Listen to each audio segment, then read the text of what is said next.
코로나 바이러스로 고통받는 세상을 위한 7번째 평화의 메시지. 하느님의 종 키아라 코르벨라. 참 예수님 임파오시나 수녀입니다. 오늘은 메주고리에를 사랑하는 한 부부 이야기를 들려드리려고 합니다. 한국에서는 아직 알려지지 않았지만 세상을 떠난 지 몇 년 되지 않아 그녀의 삶에 관한 책이 20개의 언어로 번역되었고 지금 시복 과정 중인 하느님의 종 키아라 코르벨라에 대해 들려드리려고 합니다. 키아라는 1984년 1월 9일 이탈리아 로마에서 태어났습니다. 그녀는 언니 엘리사와 함께 어릴 때부터 신앙 속에서 자라도록 가르치는 가정에서 자랍니다. 어머니와 함께 키아라는 5살 때부터 성령 기도회 모임에 참석해 왔습니다. 그녀는 예수님과 친구처럼 대화하며 예수님께로 향하는 법을 배우면서 함께 길을 가는 형제들과 믿음을 나누는 것을 배웠습니다. 2002년 여름, 키아라는 친구들과 함께 크로아티아에서 휴가를 보내고 있었습니다. 마침 여동생 엘리사가 메주고리에 순례 중이라 동생을 만나러 처음으로 메주고리에를 가게 됩니다. 그곳에서 순례를 하고 있는 23살 엘리코를 만납니다. 18살 키아라는 엘리코를 보는 즉시 내 남편이라는 직감을 느꼈습니다. 로마로 돌아와 두 사람은 다시 만나며 서로를 알아가는 시간을 가집니다. 사귀는 동안 많이 싸우기도 하고 여러 번 헤어지기도 하며 다른 커플처럼 그렇게 어려움을 겪으며 서로를 그리워하고 또다시 만나며 그렇게 6년을 보냅니다. 가장 어려운 시간을 보내고 있을 때 두 사람은 아시시로 가서 각자를 향한 하느님의 부르심인 성소를 찾는 피정을 함께 하였습니다.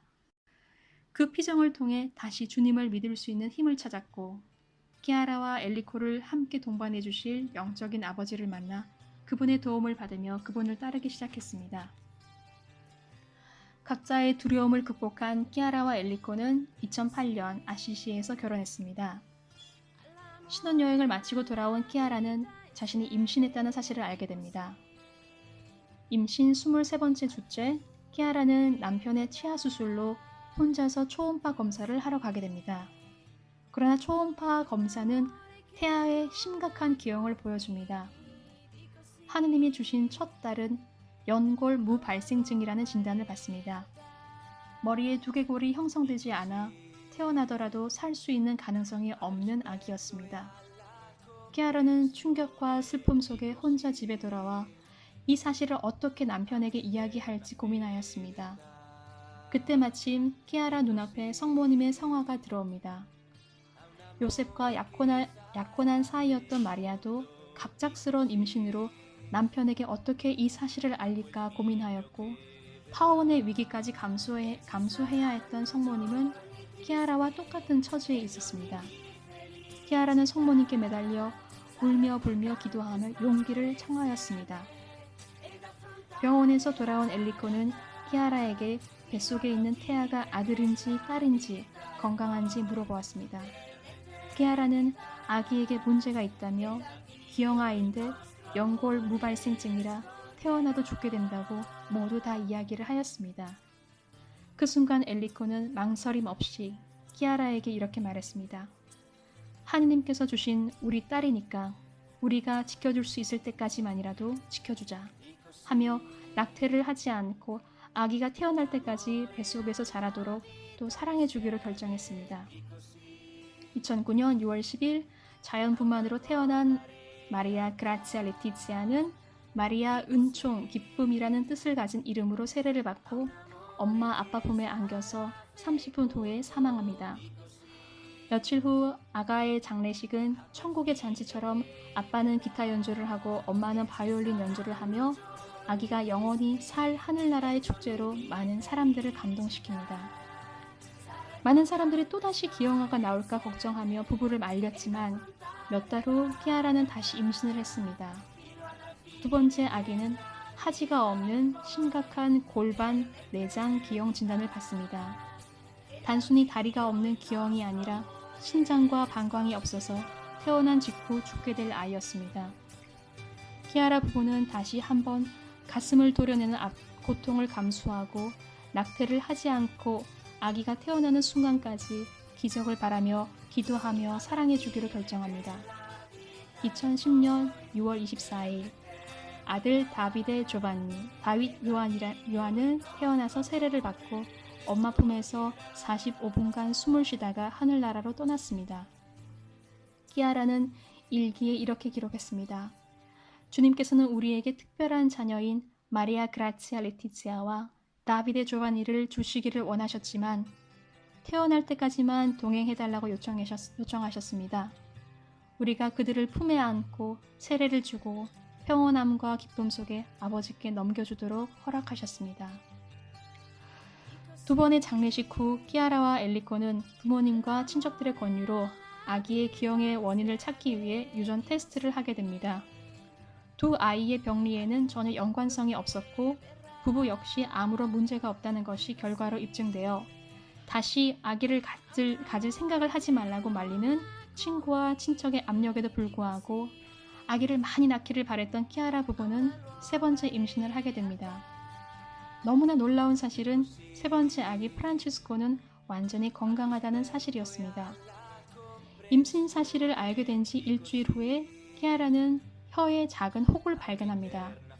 사라지지 않는 혹 덩어리 때문에 외과 수술을 하고 조직 검사를 하게 되었습니다. 검사 결과는 악성 종양. 술, 담배를 많이 하는 사람들에게 생기는 구강암이라는 진단을 받게 됩니다.